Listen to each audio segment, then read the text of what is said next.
अस्सलाम वालेकुम वरहमतुल्लाहि वबरकातुहू। दिस इज़ फ्रेंड असीम जुल्फ़िकार। और आज मैं जो लेक्चर लेकर आए हूँ ये फर्स्ट ईयर इंग्लिश के स्टूडेंट्स के लिए है। वो तमाम स्टूडेंट्स जो है वो 2022 में जो है वो एग्ज़ाम्स देने वाले हैं, जून में जो स्टार्ट हो रहे हैं। और आपको पता है कि इंग्लिश का पेपर ही सबसे पहला पेपर है जो होने वाला है। तो किस तरह से उसमें 90+ मार्क्स आप गेट कर सकते हैं, ठीक है, आउट ऑफ 100।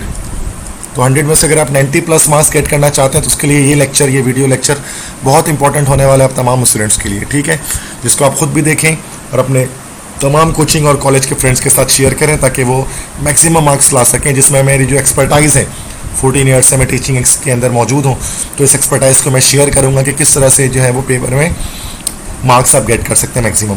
तो ये लेक्चर उन तमाम स्टूडेंट्स के लिए फ्रूटफुल होने वाला है जो pre engineering, pre medical, computer science, commerce, arts किसी के भी स्टूडेंट्स हैं, इंटरमीडिएट से, और स्पेशली कराची बोर्ड के जो स्टूडेंट्स हैं तो उनको बहुत ज़्यादा फ़ायदा होगा इस लेक्चर से। तो सबसे पहले हमारे पास होता है बच्चों सेक्शन ए, ठीक है, जो MCQs होते हैं 40%। तो ये इसमें 40% MCQs होते हैं और 40 नंबर इसके होते हैं। 40 MCQs होते हैं और सारे के सारे आपको अटैम्प्ट करने होते हैं, उसके अंदर कोई चॉइस नहीं होती। 3 बुक से आपके पास जो है वो ये आ रहा होता है, मतलब प्रोज से भी आ रहे होते हैं और प्ले से भी, और इस तरह से जो है वो आपके पास ये पोम से भी आ रहा होता है। तीनों बुक से आपके पास MCQs आते हैं, टोटल 40 MCQs बनते हैं। अब किस तरह से आप जो है वो ये 40 MCQs को सॉल्व करेंगे, सबसे पहले तो देखें 10 ईयर्स, ठीक है, 10 ईयर्स को आप सबसे पहले देखें। 10 ईयर्स के अंदर जितने MCQs हैं उसकी तैयारी करें, डिफरेंट कॉलेजेस पेपर की तैयारी करें, ख़ासतौर पर जो टॉप के कॉलेजेस होते हैं, DJ science college, Delhi college, Forman boys के लिए, इस तरह गर्ल्स कॉलेजेस हैं तो उसमें सेंट लॉरेंस है, ख़ातून पाकिस्तान है, PCHS है, इसके कॉलेजेस के पेपर्स आप देखें। उसके मैंने वीडियो लेक्चर्स अपलोड किए हुए, सोल्यूशन भी अपलोड किया हुआ है, PDF भी अपलोड किया हुआ है। डिफरेंट कॉलेजेस के पेपर, कम से कम 5 कॉलेज के पेपर आप इसके अंदर देखें। और साथ में इंपॉर्टेंट MCQs पर मैंने एक अलग लेक्चर भी बनाया हुआ है, आप जाएँ, आपको यूट्यूब पे मिल जाएगा, तो उस लेक्चर को देख लें। तो इससे इंशाल्लाह आपके 40 MCQs यहाँ से निकल जाएंगे विदाउट एनी डाउट। मैं लेक्चर देखने भी आपसे इसलिए नहीं कह सकता क्योंकि आप टाइम रहा नहीं लेक्चर देखने का, मतलब ओवरऑल तमाम चैप्टर्स को देखेंगे तो अब इतना टाइम है नहीं कि आप लेक्चर्स को देखें। जब सब रिवीजन करने का टाइम आ रहे हैं तो बस इस तरह से आपको रिवीजन पैटर्न अपना बनाना है, इस तरह से आपको रिव्यू करना है। इस तरह सेक्शन ए में आपके 40% क्वेश्चंस निकल जाएंगे। उसके बाद सेक्शन बी आपके पास आता है, तो सेक्शन बी हमारे पास होता है this is short question answer.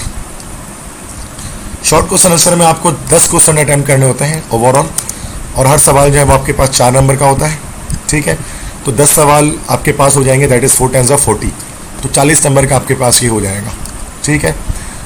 तो लेकिन उसमें ये चीज़ होती है कि इसके अंदर 4 सबसेक्शन बने होते हैं और हर सबसेक्शन से एटलीस्ट आपको 2 क्वेश्चन आपको हर सबसेक्शन से अटेम्प्ट करना पड़ता है। You have to select at least 2 question from each subsection. फिर उसके बाद टोटल मिलाकर आपको 10 करने होते हैं, तो उससे कम किसी सबसेक्शन से आप नहीं कर सकते। तो इस तरह से 4 सबसेक्शन यहाँ पर होते हैं। एक साथ में आपको दिखा देता हूँ थोड़ा सा जूम आउट करके, ठीक है, ये देखें, इस तरह से ये हमारे पास 4 सबसेक्शन होते हैं, 1, 2, 3 और सबसेक्शन 4। सबसेक्शन 1 आपका प्रोज बुक से होता है, सबसेक्शन 2 आपका पोइट्री से होता है, सबसेक्शन 3 आपका प्लेस बुक से होता है और सबसेक्शन 4 आपका ग्रामर से होता है।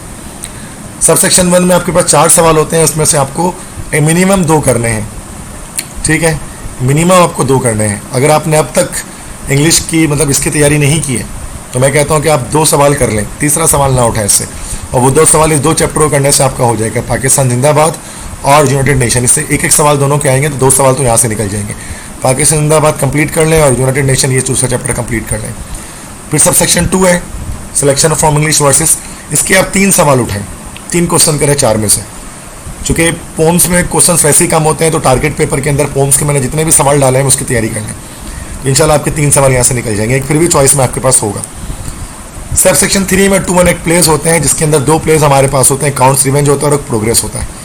अब थोड़ा सा समझने की चीज़ें बच्चों समझना पड़ेगा कि अगर आपने प्ले दोनों कर ली हैं, पहले से तैयारी करके रखी हुई, तो 3 सवाल आप यहाँ से अटैम्प्ट कर लें और सबसेक्शन 1 से आप 2 क्वेश्चन अटैम्प्ट करें। और अगर आपने चैप्टर्स की तैयारी क्वेश्चन आंसर की सारी कर ली है तो यहाँ से आप 3 सवाल अटैम्प्ट कर लें और सबसेक्शन 3 से आप सिर्फ 2 सवाल अटैम्प्ट करें, फिर 3 ना करें, फिर 2 करें।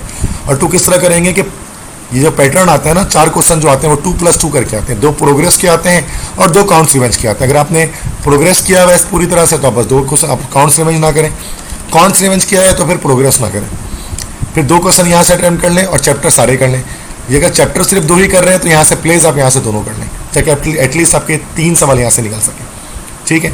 तो भाई देखिए पोम्स तो करनी सारी है, पोम्स को सारा करने के बाद आप जो टारगेट पेपर के अकॉर्डिंग या तो आप प्ले दोनों कर लें और 2 चैप्टर कर लें, या चैप्टर सारे कर लें और प्ले को एक कर लें। मेरे लिहाज से बेहतर ये होता है कि अगर आपने कुछ भी नहीं किया हुआ है फिलहाल, तो आप काउंट्स रिवेंजर और प्रोग्रेस के क्वेश्चन आंसर वैसे इसके काम है, आप मेरे नोट्स में चेक करेंगे, टारगेट पेपर में भी दिया है। तो 3 क्वेश्चन आप यहाँ से अटैम्प्ट कर लें और 2 क्वेश्चन आप सब सेक्शन 1 से प्रोस पोर्शन से अटैम्प्ट कर लें, इन 2 चैप्टर्स को करके। ठीक है, आई होप सो कि अब आपको क्लियर हो गया होगा माइंड में। तो ये टोटल हमारे पास 3 3 6 और 2 8 सवाल हो गए। बाकी 2 सवाल आपको करना है सब सेक्शन 4 ग्रामर से। ग्रामर में 3 सवाल आपके दिए गए होते हैं, 3 में से आपको जो है ना 2 सवाल करना है। 3 में से सवाल, एक मैच द कॉलम होता है, एक पेयर ऑफ वर्ड्स होता है और एक करेक्शन ऑफ एरर्स होता है। तो मैं करेक्शन ऑफ एरर्स के सवाल रिकमेंड नहीं करता, मैं कहता हूँ कि भाई ये आप ना करें। वजह क्या है, चूंकि करेक्शन ऑफ एरर्स में ग्रामर होती है। मैं चाहता हूँ कि जो पेपर आप पूरा अटैम्प्ट करेंगे ना, ये जो पूरा पेपर आप अटैम्प्ट करेंगे तो नो ग्रामर बेसिस पर करेंगे। ग्रामर की कोई भी चीज़ आप इसके अंदर अटैम्प्ट नहीं करेंगे, क्योंकि जनरलाइज वे पर बात करें तो मेजॉरिटी ऑफ द स्टूडेंट्स की ग्रामर वीक होती है। याद वगैरह तो हो जाता है बट ग्रामर करने में परेशान होते हैं, उसको सीखना भी पड़ता है, उसका टाइम नहीं आता। तो करेक्शन ऑफ एरर्स को आप छोड़ेंगे, इसको आप नहीं करेंगे। मैच द कॉलम कर लेंगे और पेयर ऑफ वर्ड्स का सवाल कर लेंगे। मैच द कॉलम बड़ा आसान होता है, 10 मिनट्स को फॉलो कर लेंगे तो वहीं से आपके पास आ जाएगा ये मैच द कॉलम।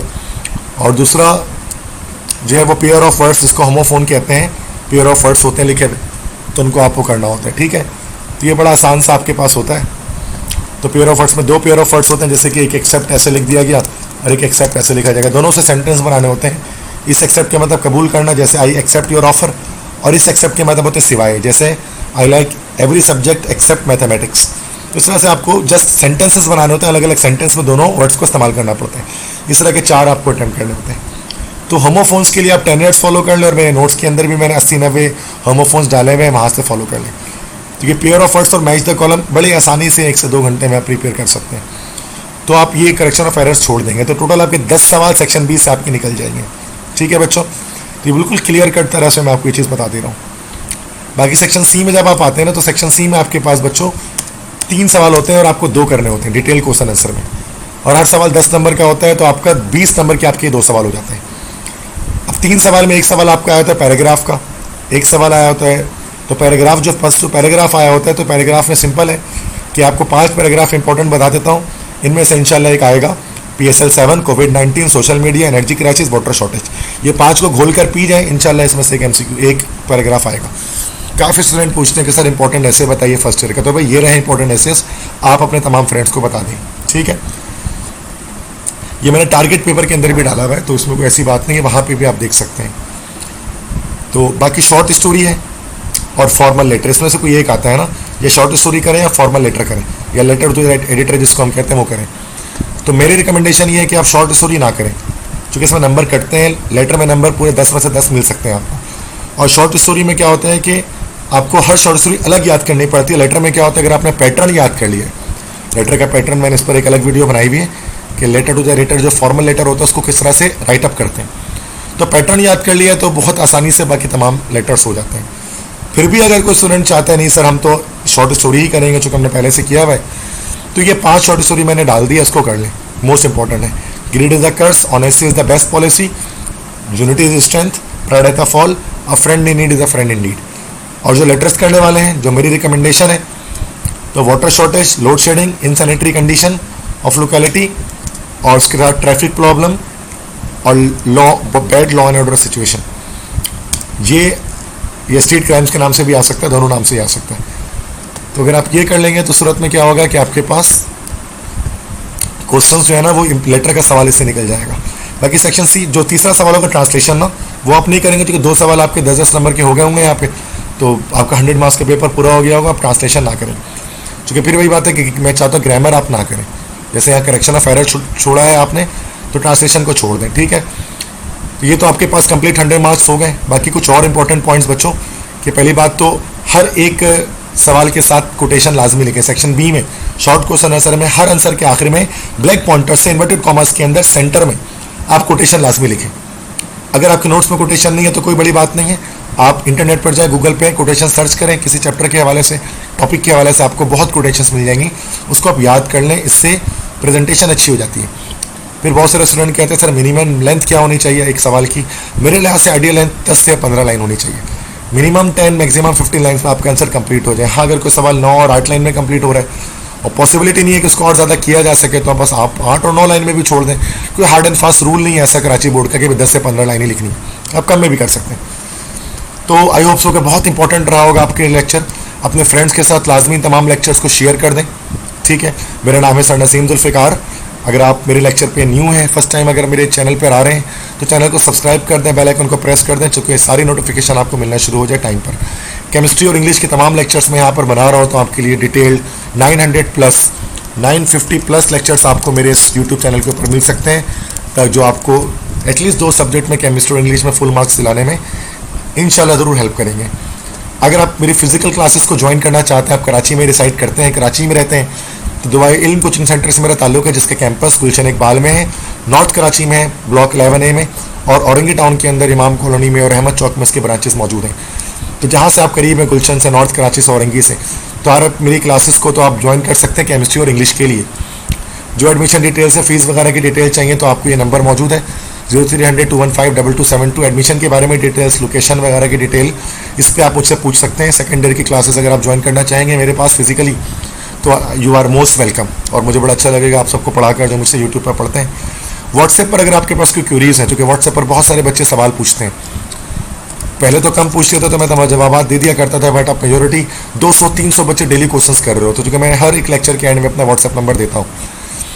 तो अब क्या है कि अब चूँकि बहुत ज़्यादा ट्रैफिक आ रहा है मेरे पास व्हाट्सएप के अंदर, चूँकि मेरा पर्सनल नंबर है ये, तो मैंने अब इसमें बस थोड़ा सा ये किया है कि एक छोटा सा अमाउंट 50 रुपीज़ का मैंने इसके अंदर लगा दिया है क्यूरीज़ के लिए, जो आप इसी पैसा के थ्रू ट्रांसफ़र कर सकते हैं। तो आप मुझे क्वेश्चंस वगैरह मुझसे आस्क कर सकते हैं। सिर्फ इसीलिए लगाया ताकि मैं ऐसा ना करूँ कि मैं बिल्कुल व्हाट्सएप ब्लॉक ही कर दूँ अपना। मैं चाहता हूँ मेरा व्हाट्सएप ओपन रहे, लेकिन चूँकि थोड़ा ट्रैफिक कम हो जाए, तो इसके लिए मैं 50 रुपीज़ जो है वो क्यूरीज़ के लिए जो है वो चार्ज कर लूँगा।